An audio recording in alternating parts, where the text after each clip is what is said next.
Boy, if you have blood pressure problems, you're going to be pretty happy you watched this video. I'm going to talk about why people have hypertension, the number one mineral deficiency behind this whole thing. 90% of all hypertension is essential hypertension. What does that mean? It means unknown cause, which is very convenient for a drug company who sells medications for blood pressure. I mean, in fact, antihypertensive medication is right at the top of the list as far as most prescribed medications in the world. First of all, look, what is hypertension? What is blood pressure? This top number, which is systolic, and the bottom number, which is diastolic. Normally, it should be 120/80. And what this number represents is the contraction of the heart muscle that pushes the blood throughout the whole body, down to the little capillaries, where it then goes through veins and eventually ends up into the lungs where it gets reoxygenated. So the top number is the contraction of the heart, and the bottom number is the relaxation of the heart muscle.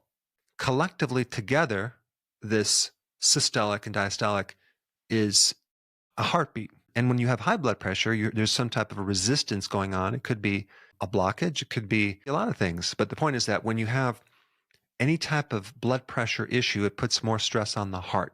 There's a lot of research in the relationship between a potassium deficiency. Personally, I think a potassium deficiency is behind a good majority of this essential hypertension. Why do I say that? Well, number one, most people are deficient in potassium. Why are they deficient? Because it's a bit hard to get potassium since the requirements are so high. Out of all the nutrients, potassium is the largest amount of nutrient that we need. We need 4,700 milligrams. And an average person does not get that much. And the other interesting thing about medicine is that the whole focus is to reduce sodium for hypertension, right? But what about enhancing potassium? They don't really talk about that. What does lowering sodium do? Well, it indirectly increases potassium. We need about half the amount of sodium to potassium. And I think these ratios are more important than the amounts.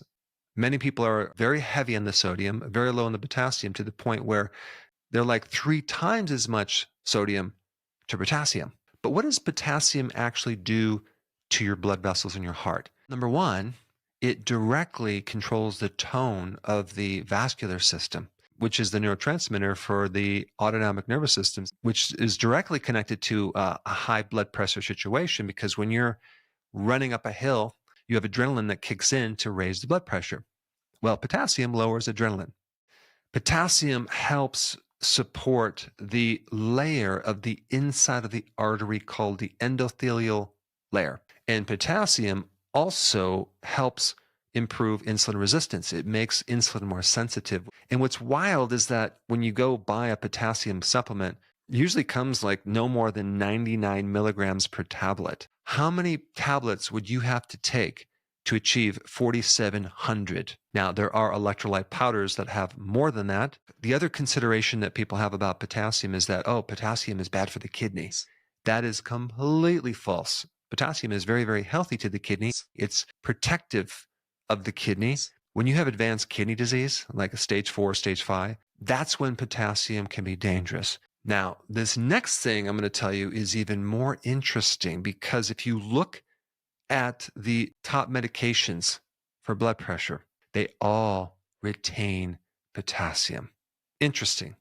Could it be that some of the positive effects of these blood pressure lowering medications could be because of the potassium effect? Now, where do we get our potassium from? Well, you can get it from salads, but you'd have to consume at least 7 to 10 cups to make a dent into this potassium requirement. And the average person only consumes like a cup and a half. And also these leafy greens contain magnesium too. So the combination of both potassium and magnesium will greatly help the blood pressure. There's also data that in the prehistoric Paleolithic times, there's estimations that we consumed like 11,000 to 15,000 milligrams of potassium. Now, there's no way to know this for sure. It's just a good guess. But if you think about what we used to eat way back in the day, we pretty much ate whatever we could find. If we could catch an animal, we would eat it. If we couldn't catch an animal, I'm sure that we would eat vegetation or anything laying on the ground like an acorn or anything. But when we consume refined foods, especially refined sugar, we lose potassium. When we increase adrenaline or cortisol, we lose potassium. So I have a challenge for you. I would recommend that you start to beef up your potassium consumption through salad. Just try it for 1 week and see what happens to your blood pressure. If you can't seem to manage that much salad, then find a good electrolyte powder high in potassium. I think you might be pleasantly surprised of all the amazing benefits. Now, just to give you some visual on how much salad you should consume, I put that in this video right here. Check it out. Hey, before you leave, I just wanted to give you a little quick history on some of the books that I wrote. This was one of the first books. It's called Dr. Berg Body Shapes. It was my attempt at writing about body types. What was very interesting about this book is I actually did all the images myself. Don't ask me why. They look actually not quite as professional as some of the images that I have in the new book. But anyway, this is my first attempt right here called Dr. Berg's Body Shape Diets. And then I wrote a book more extensive called The 7 Principles of Fat Burning. I don't even have a copy anymore, actually, because it's outdated. The next book, I put about 1,000 hours into this one right here called The New Body Type Guide. Major updates on the body types. I put a lot of energy into this. It has professional images, graphics, all sorts of things. Now, the problem with this book is it doesn't really describe what this is really about. Body types are only a small portion of what's in this book.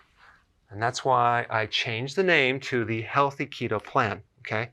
If you happen to have this book, you don't really need this book because there's some only very, very minor updates. But if you don't have this, you need to get this one right here. This book goes into every single detail that you would ever want to know about. It goes into the 7 principles of fat burning. It goes into hormones, the body types, the basic keto plan. It goes into intermittent fasting. I talk about the 10 fat burning triggers and blockers and fat burning strategies with a lot of details in every single chapter. I go into body issues that interfere with losing weight. There's very few people that just have a weight problem. They have a lot of body issues, whether it's sleeping problems, stress problems, inflammation, menopause. I cover that extensively in this book. Then I talk about how to get rid of stress, and I show you a technique. Then I get into exercising. And then I have a lot of really good recipes in this book as well. So this is a good reference guide. On my website, if you get this book, you get this one free. It's called Healthy Keto and Intermittent Fasting. This is the shortcut, quick guide to this book. And the reason I created this book is to have you, within 45 minutes, learn how to do keto, okay, in intermittent fasting, exactly what you need to do.